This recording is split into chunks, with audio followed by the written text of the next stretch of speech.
track, what it means to you, why you feel like you've been able to make it work here, and your prospects for the weekend. You know, that stat that was read to me this week proved to me two things. One, that I'm old, and two, my PR guy has way too much time on his hands. You know, it's very cool to say that I've done 100,000 laps in NASCAR. I never thought of it that way. I never kept track of it and, you know, sat there and said, hey, I'm at this milestone. I'm bad about that stuff. I never kept track of number of starts. I've never kept track of number of wins, number of this, number of that. I just race and try to do my best. And coming to Michigan to have a chance at that threshold, it's kind of cool that, you know, won here in 2003, have run very well here in the past, and you know, all three series I've run well here. So I do love this place. I do love racing here. Wisconsin and Michigan were a very big part of my young racing career growing up. So to be able to hit a milestone at a place where I have so many old fans and so many old friends, it's very special. I'm excited to be able to have that shot at it here. Great. Open it up, questions from the media for Mr. Gaughan. We'll start over here to the left with Mike.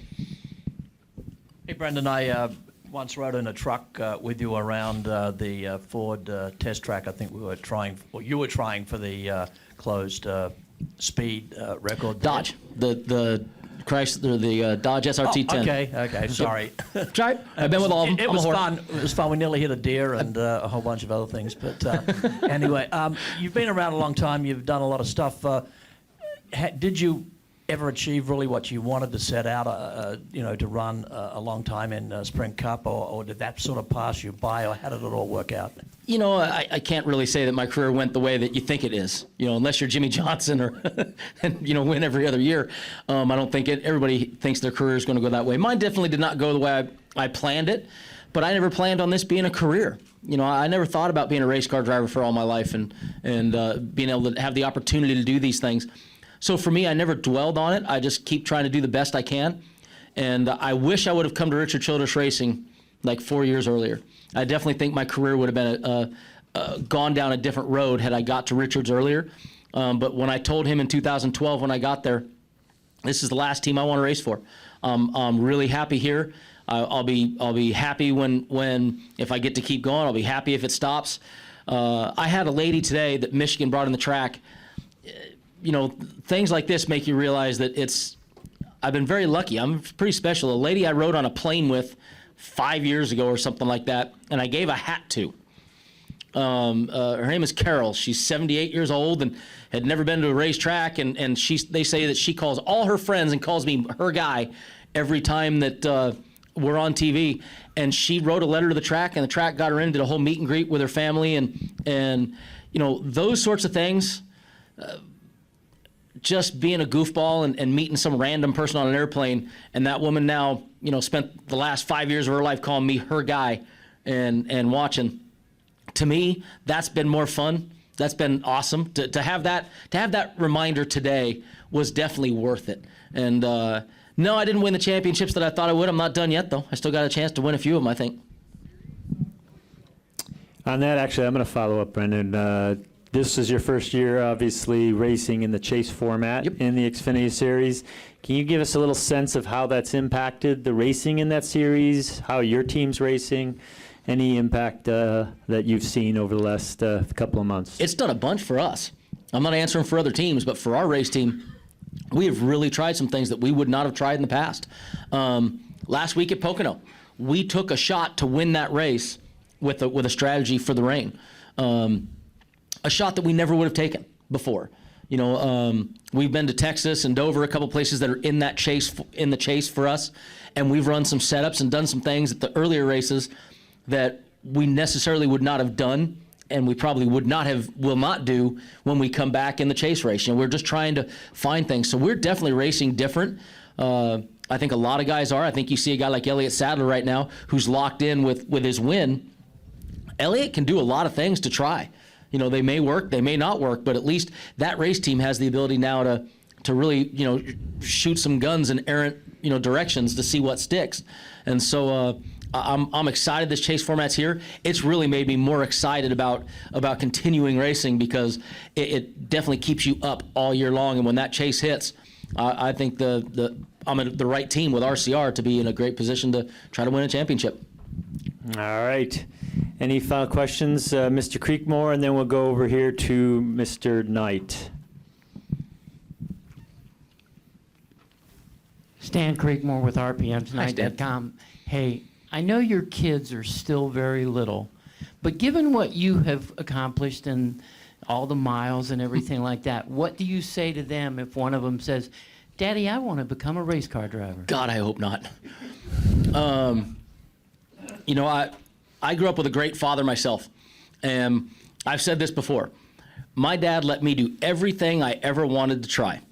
If I said I wanted to be a ballerina, my father would have taken a deep breath, dropped his head, and grabbed a tutu and taken me to class.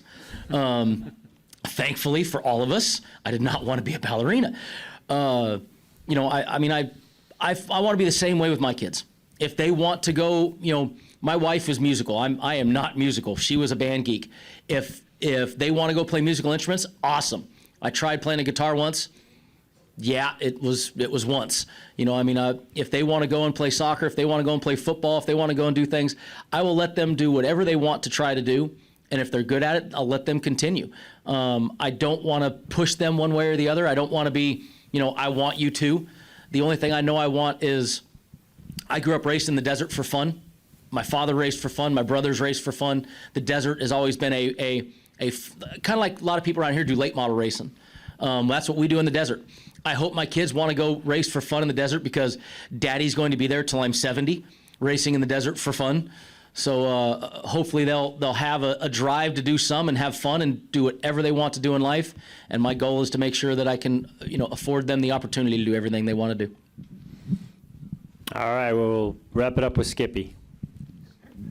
All right, thank you guys, appreciate it. At least I'm not God today, right? I can see you this time. Yeah.